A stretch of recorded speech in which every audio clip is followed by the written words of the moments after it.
Makna kalam Imam Al-Ghazali rahimahullah wa nafa'ana bi ulumih. Penjelasan bahwasanya lari atau berjauh, meninggalkan dari negeri yang diperkirakan adanya perbuatan-perbuatan maksiat dan mencela maksiat tidaklah mencederakan pada ridha dengan Allah Subhanahu wa ta'ala.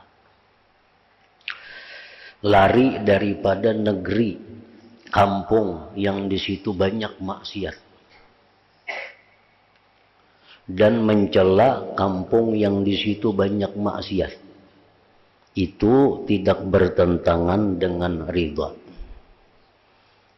Artinya bahwa kita mesti lari dari kampung yang di kampung itu sudah dikuasai oleh maksiat.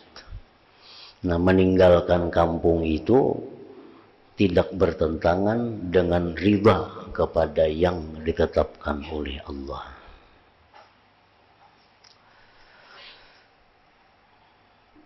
Ketahuilah, terkadang orang yang lemah pemahamannya, lemah ilmunya, menyangka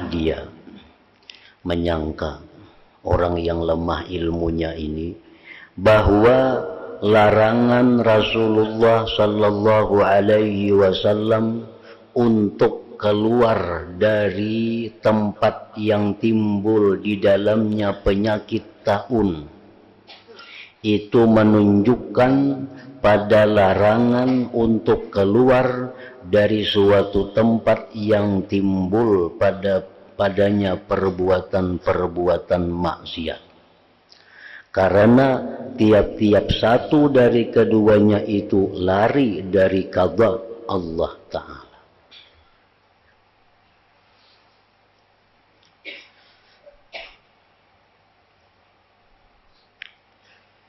Rasulullah sallallahu alaihi wasallam dalam hadis beliau,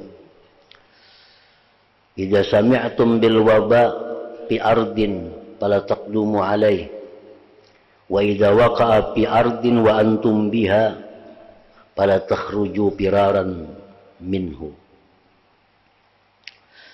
Nah, ujar Nabi, apabila kamu mendengar suatu wabah penyakit di suatu tempat, suatu kampung, maka janganlah kamu masuk ke kampung itu. Nah, ini kampung, misalnya kampung apa, di situ terjadi wabah penyakit kolera umpamanya. Nah, sudah tahu di kampung itu ada wabah, jangan masuk kita ke kampung situ. Dan apabila, ujar Nabi, apabila terjadi di kampung yang kamu berada di kampung itu, bila terjadi wabah penyakit di suatu kampung yang kamu berada di kampung itu, maka jangan kamu keluar dari kampung itu karena lari daripada kampung itu. Jangan. Jadi kalau kita di luar kampung, tahu di sana ada wabah, jangan masuk. Tapi kalau kita berada di suatu kampung yang di situ ada wabah, kita kada boleh keluar, kada boleh lari meninggalkan kampung itu. Nah, lalu orang yang lemah ilmunya, lemah pemahamannya, dia berpendapat, ujarnya Rasulullah melarang kita meninggalkan kampung yang di situ ada penyakit wabah. Sama halnya kita kada boleh juga meninggalkan kampung yang di situ banyak maksiat. Karena kedua-duanya itu adalah sama merupakan qada dari Allah Subhanahu wa ta'ala. Nah, ini menyamakan ini orang yang lemah ilmunya, lemah pemahamannya. Jadi ujarnya bila di kampung kita tuh merajalela maksiat, amar ma'ruf nahi munkar sudah kada jalan lagi, Kita kada boleh meninggalkan kampung itu. Kalau kita meninggalkan kampung itu jadinya berarti kita kada riba dengan qada Allah. Nah, sesamaannya ujarannya tadi, kampung kita diam, di situ ada wabah penyakit, kita kada boleh lari meninggalkan kampung itu. Nah, ini membandingkan ke situ. Nah, pembandingannya ke situ.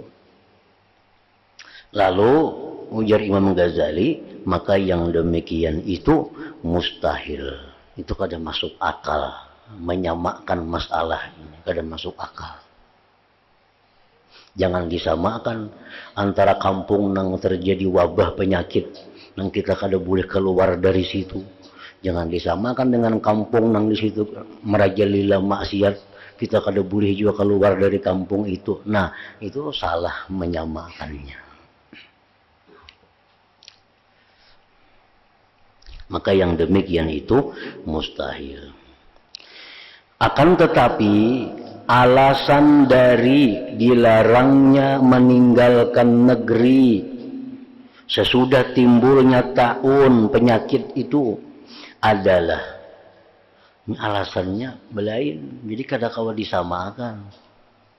Alasan kenapa kita kada boleh meninggalkan negeri kampung nang di situ terjadi taun penyakit, kita kada boleh meninggalkan. Kenapa alasannya? Adalah jikalau diperbolehkan, niscaya keluarlah orang-orang sihat daripadanya kampung itu, dan tinggallah di tempat itu orang-orang sakit, disia-siakan, tersia-sia. Maka tidak ada bagi mereka yang mengurusnya lagi, sehingga binasalah mereka dalam kekurusan dan kemudaratan. Itu alasannya itu. Nabi kita melarang orang yang sihat meninggalkan kampung yang terjadi wabah penyakit. Alasannya kalau dibolehkan, bukahan nasihatnya nanggarin siapa mengurus. Mengurus merawat siapa? Nah, itu alasannya Nabi kita melarang. Oleh karena itulah Rasulullah Shallallahu Alaihi Wasallam telah menyerupakan, menyamakan orang yang lari dari taun sama dengan orang yang lari dari barisan perang. Dosa besar artinya.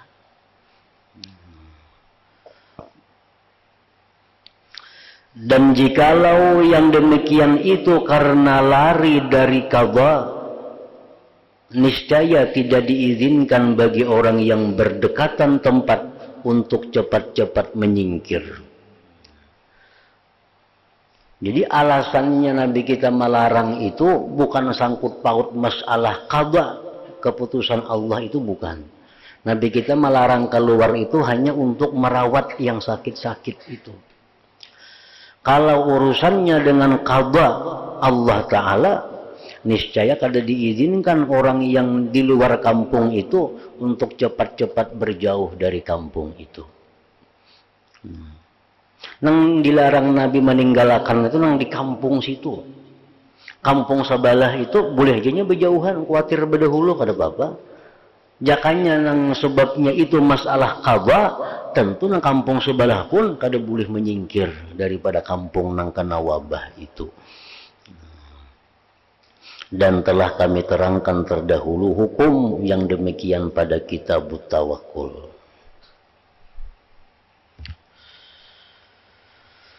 Nah, apabila telah diketahui maknanya bahwa Nabi melarang orang sihat keluar dari kampung yang di situ wabah, sudah tahu alasannya tadi, maka jelaslah bahwa lari dari negeri yang menjadi tempat sangkaan perbuatan-perbuatan maksiat itu bukanlah lari dari qada, dari ketetapan Allah. Akan tetapi termasuk dari sebagian qada adalah lari dari sesuatu yang kita harus lari daripadanya.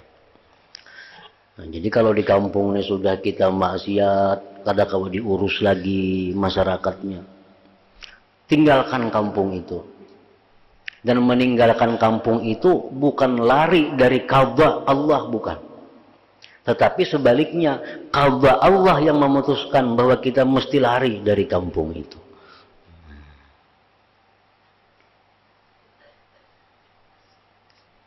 Ular umpamanya. Ini ular parak kita. Baganakah kita atau bukahkah? Ular nang berbisa nih. Atau api umpamanya. Baganakah kita atau mahadang aja kah? Jangan dipadahkan mun aku berjauh berarti aku kadarida lawan qadha Tuhan. Jangan itu alasannya. Qadha Tuhan itu memutuskan bahwa kalau kita parak api kita berjauh, itu sudah qadha dari Allah. Nah, jangan kita mun aku buka berarti aku kadarida lawan takdir Tuhan. Nah, itu salah pemahamannya. Allah menentukan kalau ikan parak bahaya, lari dari bahaya itu keputusan Allah. Nah, jadi lari dari tempat maksiat itu bukan kadarida dengan qadha keputusan Allah, tetapi justru keputusan Allah menentukan kita mesti lari dari tempat maksiat itu.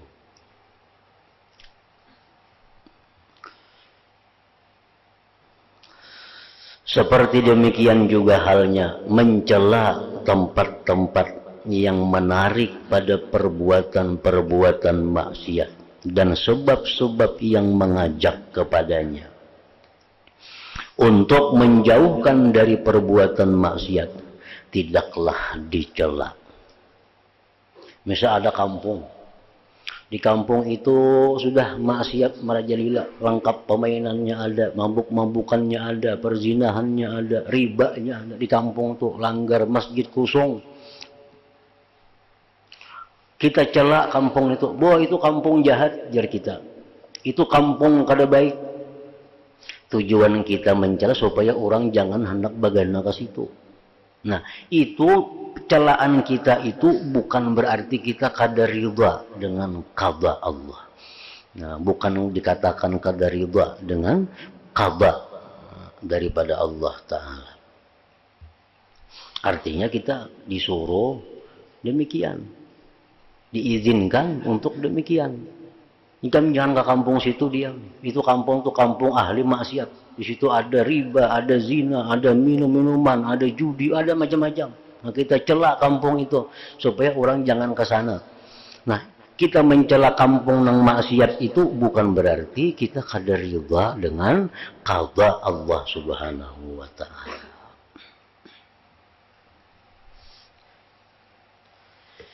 As-salafus salih, para ulama dahulu yang saleh senantiasa membiasakan yang demikian itu. Kalau ada kampung-kampung yang jahat, mereka celak. Ada kampung-kampung yang sudah maksiat, mereka celak kampung itu. Itu sudah kebiasaan orang saleh.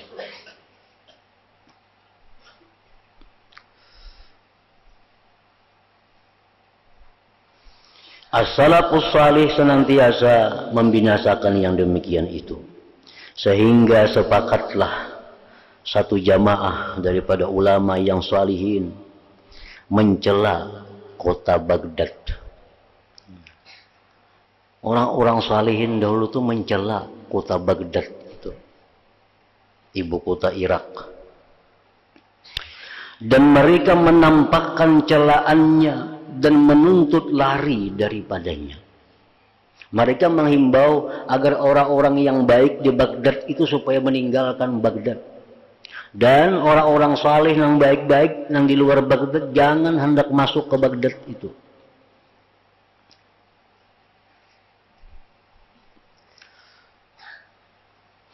Ibnul Mubarak berkata, saya telah berkeliling mulai dari timur ke barat. Maka saya tidak melihat suatu negeri yang lebih jahat dari Baghdad itu. Aku sudah keliling di situ. Ada yang paling jahat daripada Baghdad itu. Seseorang bertanya kepada Abdullah bin Mubarak, bagaimana bisa begitu? Kenapa garang? Baghdad itu pian padahkan kota yang paling jahat. Ibnul Mubarak menjawab, Baghdad adalah tempat yang menganggap hina di dalamnya nikmat Allah. Di Baghdad itu nikmat-nikmat Allah kada berharga. Artinya banyak digunakan untuk hal-hal kemaksiatan. Dan dianggap kecil, dianggap remeh padanya Baghdad itu maksiat kepada Allah. Di Baghdad itu. Baghdad itu maksiat di situ dianggap remeh, biasa. Orang betilanjang ada nang managurnya situ. Nah. Dan ketika Ibnul Mubarak datang dari negeri Khurasan, lalu seseorang bertanya kepadanya, bagaimana pendapatmu tentang kota Baghdad? Ia menjawab, saya tidak melihat Baghdad kecuali polisi yang suka marah, atau pedagang yang tamak, yang rakus, atau qari, atau ulama yang menghirani diri, yang bersifat ujub dengan ilmunya.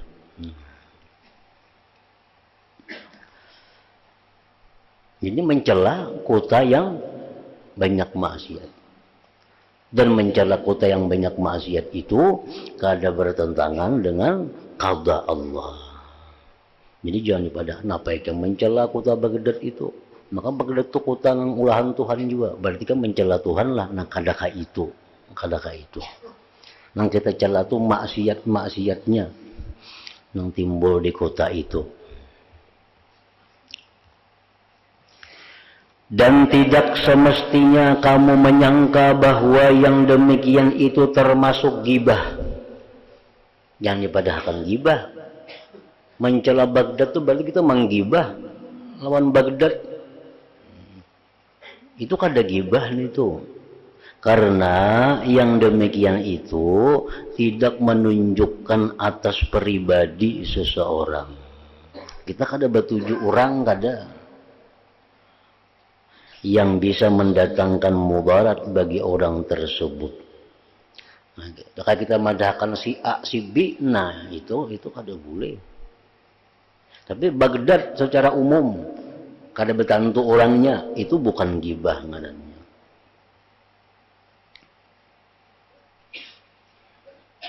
Sama kita melaknat, laknatullah ala zalimin umpamanya. Laknat Allah atas orang-orang zalim. Itu kada apa-apa itu. Laknat Allah alal kafirin, laknat Tuhan atas orang-orang kafir. Nah, itu di Quran banyak itu. Tapi kalau kita melaknat perorangan, walaupun inya kafir, walaupun inya zalim, nah itu kada boleh. Misalnya ada si Fulan ini kafirnya, agamanya kafir. Jadi kita laknat Allah atas si Fulan itu kada boleh walaupun inya kafir. Karena bertuju orangnya.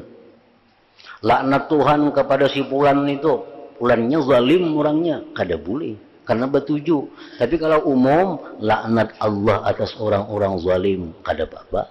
Laknat Allah atas orang-orang yang mencuri, kada apa-apa. Karena secara umum. Nah sama halnya dengan tadi. Dan tidak semestinya kamu menyangka bahwa yang demikian itu termasuk gibah. Karena yang demikian itu tidak menunjukkan atas pribadi seseorang yang bisa mendatangkan mudarat bagi orang tersebut. Yang dimaksudkannya hanyalah untuk mewaspadakan orang banyak. Mewaspadakan orang banyak supaya jangan hendak ke Baghdad situ. Nah di situ, nah bila kada tahan iman, kada kuat hati, bisa terjerumus ke dalam maksiat.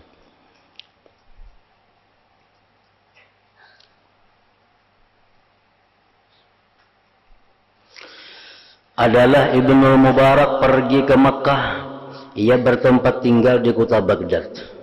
Ia pergi ke Makkah untuk memeriksa persiapan kafilah perdagangan selama 16 hari.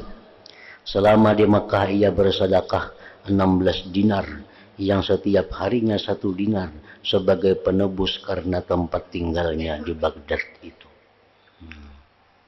Jadi beliau bahwa tinggal di Baghdad itu merasa suatu kesalahan. Maka setiap hari beliau bersedekah sebanyak 1 dinar untuk menebus kesalahannya itu. Dan sungguh mencela suatu golongan akan Irak. Irak ini luas lagi pada Baghdad. Baghdad itu ibu kotanya aja. Kalau Irak itu termasuk Kufah dan Basrah, itu termasuk Irak juga itu. Seperti Umar bin Abdul Aziz dan Ka'bul Ahbar. Ibnu Umar radhiyallahu anhuma bertanya kepada bekas budaknya, di mana kamu tinggal sekarang? Bekas budak itu menjawab, di Irak. Ibnu Umar bertanya lagi, apa yang kamu kerja di situ? Apa yang ulah di Irak situ? Ketahuilah, ujar Ibnu Umar, telah sampai kepadaku berita, tidak ada seorang pun yang bertempat tinggal di Irak, melainkan Allah mendatangkan kepadanya kawan dari bala atau bencana. Pada suatu hari Ka'bul Ahbar menyebut-nyebut Irak dan ia mengatakan di Irak itu ada 1/10 kejahatan, 9/10 kejahatan. Dan di Irak ada penyakit yang memayahkan. Di Irak itu ada 9/10 kejahatan. Jadi berkejahatan itu 10 macam, di Irak 9 ada, di lain sebutin aja. Dan di Irak ada penyakit yang memayahkan. Seseorang berkata, dibagi kebaikan 10 bagian, maka 9/10-nya kebaikan itu ada di Syam, dan 1/10-nya di Irak. Dibagi kejahatan 10 bagian, maka 9/10-nya kejahatan ada di Irak, dan 1/10-nya ada di Syam. Jadi ini contoh-contoh bahwa para ulama, para aulia Allah yang dahulu ini, mereka itu mencela kota-kota, negeri-negeri yang banyak maksiat itu. Nah, itu kadang menunjukkan bahwa mereka itu tidak ridha dengan qada Allah. Kada ridha dengan qada Allah, kadang menunjukkan itu. Sebagian perawi hadis berkata, adalah kami pada suatu hari di tempat Al-Fudail bin Iyad. Maka datanglah kepadanya seorang sufi yang memakai baju kurung panjang. Maka Al-Fudail mempersilahkan duduk di sampingnya dan ia menghadap di depannya. Ini orang sufi bilang kepada Fudail bin Iyad. Al-Fudail bertanya kepada orang sufi tadi, di mana kamu bertempat tinggal? Nah, kami diam di mana? Orang sufi itu menjawab, di Baghdad. Maka Fudail berpaling dari orang sufi itu. Artinya kenapa? Orang sufi maka hakun diam di Baghdad itu, tempat nang padangnya maksiat itu. Fudail berpaling dari orang sufi itu. Dan ia berkata, telah datang kepada kami seseorang dari mereka dengan berpakaian pendeta. Dan ketika kami tanyakan kepadanya, di mana kamu tinggal? Lalu ia menjawab, di sarang orang-orang zalim. Baghdad itu sarangnya orang-orang zalim. Negeri yang kada ada damai-damainya mulai dahulu sampai sekarang. Ini Baghdad itu. Bishr bin Haris berkata, perumpamaan orang yang beribadah di Baghdad adalah seperti orang yang beribadah di tempat Ka'bah Hajar.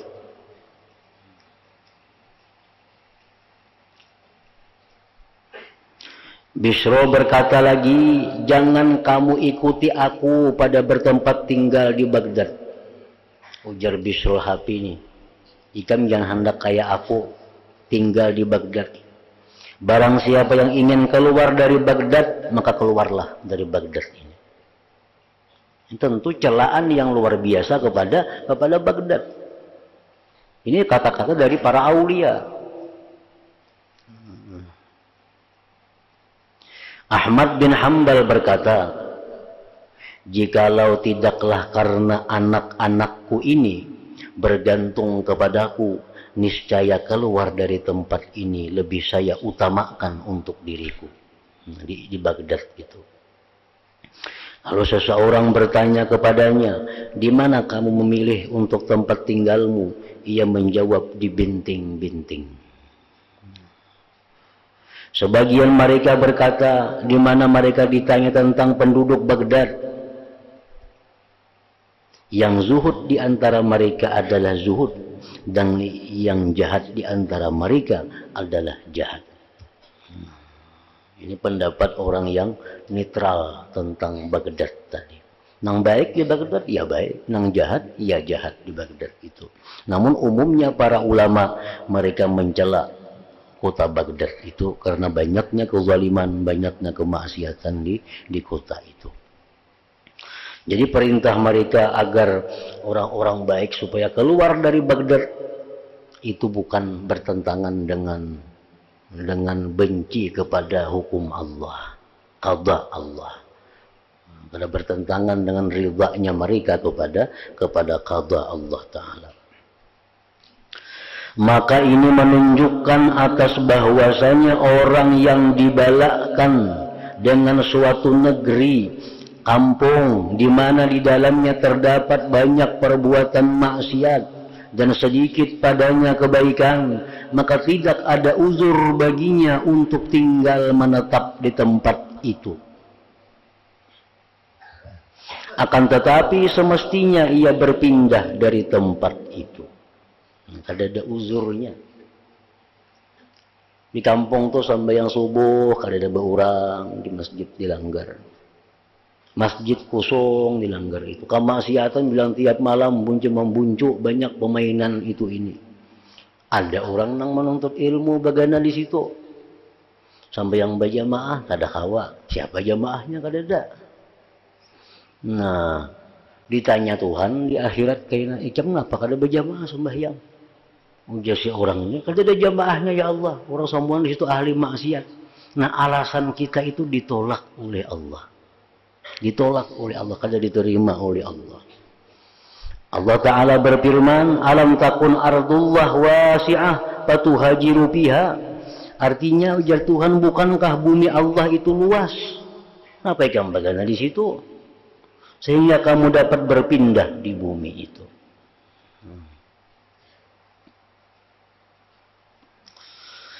Maka jikalau berpindah itu tercegah karena adanya keluarga atau ada hubungan yang lainnya, maka tidak semestinya ia merasa senang dengan keadaannya dan merasa tentram jiwanya pada keadaannya itu.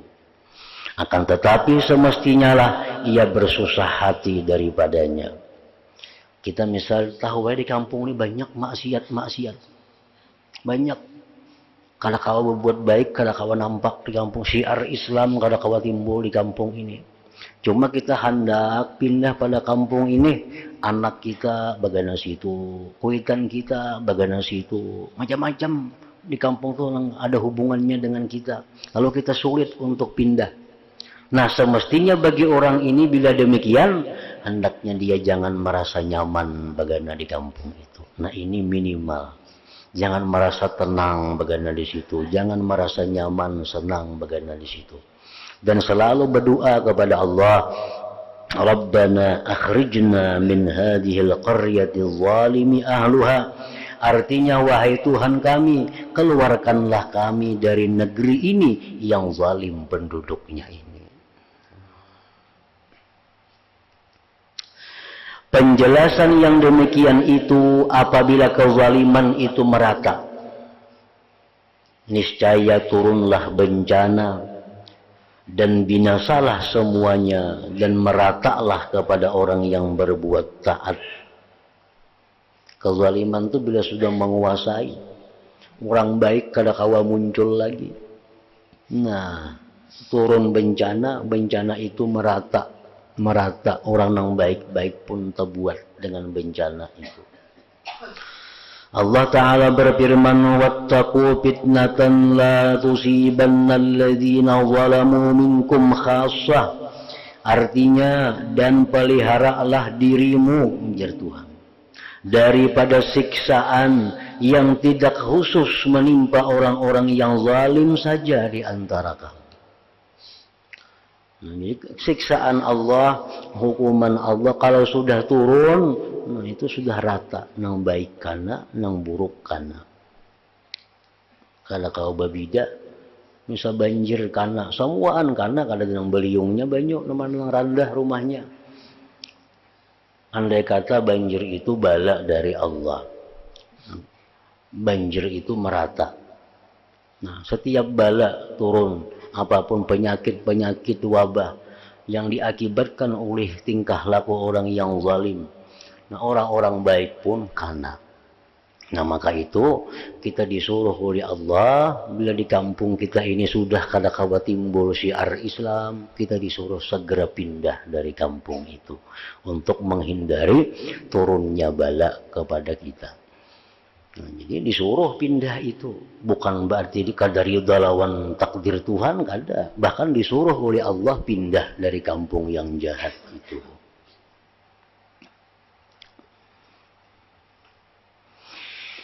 Jadi tidaklah sekali-kali pada sesuatu dari sebab berkurangnya agama itu keridaan secara mutlak, kecuali dari segi dihubungkannya pada perbuatan Allah Ta'ala. Maka adapun sebab-sebab itu sendiri, maka tidak ada jalan untuk ridha dengannya dengan bagaimanapun juga. Ini kembali kepada nang dahulu kisahnya, bahwa maksiat itu mempunyai dua pandangan. Bila maksiat itu kita pandang sebagai keputusan Allah, bila maksiat itu kita pandang sebagai kehendak daripada Allah, maka itu kita wajib ridha dengan keputusan Allah. Wajib ridha dengan keputusan Allah. Kita wajib setuju Allah tuh maulah maksiat. Kita wajib setuju, wajib ridha. Jangan keberatan, kenapa Allah maulah maksiat? Nah, kada boleh kayak itu. Karena itu ulahan Tuhan. Jadi maksiat yang ada ini kehendak Allah, ciptaan Allah. Bila kita pandang itu, kita ridha dengan yang ditentukan Allah. Nah, bila maksiat ini kita pandang bahwa maksiat ini adalah sesuatu yang dimurkai Allah, sesuatu yang dijauhkan Allah dari hadratnya. Nah, kita wajib membenci kepada maksiat itu. Wajib membenci kepada maksiat itu. Jadi maksiat itu bila kita pandang itu kemurkaan Allah, bila kita pandang itu merupakan laknat Allah, kita wajib benci murka kepada maksiat itu.